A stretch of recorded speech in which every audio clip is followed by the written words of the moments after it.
ધોરણ 12ના વિદ્યાર્થીઓ માટે બોર્ડની પરીક્ષામાં વારંવાર પૂછાતા ફંક્શન જે પેપર મેકરને વારંવાર બોર્ડની પરીક્ષામાં લેવાનું મન થાય છે, જોવા છે.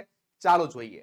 Making supposition, showing condition, showing contrast, expressing manner, habitual action, showing result, showing purpose, comparing, suggestion અથવા તો advice, expressing choice, describing time, showing reason, talking about thing, person in relation to something અને do is not important અથવા તો reporting.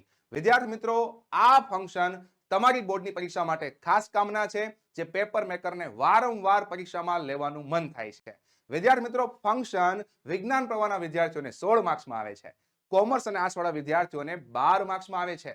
અને હું એવું ઈચ્છું છું કે મારી સાથે જોડાયેલો વિદ્યાર્થી ફંક્શનમાં પૂરા માર્ક્સ મેળવે. તો એના માટે મૂંઝાવાની જરૂર નથી. માત્ર 11 મિનિટમાં તમે બધા જ ફંક્શનના કીવર્ડ્સ પાકા કરી શકો. એના માટેનો જેકપોટ વિડીયો તૈયાર છે, જે ઓલરેડી 1 લાખ કરતા વધારે વિદ્યાર્થીઓ જોઈ લીધો છે. તો તમારે પણ જોઈ લેવાનો છે. લિંક તમને ડિસ્ક્રિપ્શનમાં આપેલી છે. Thank you.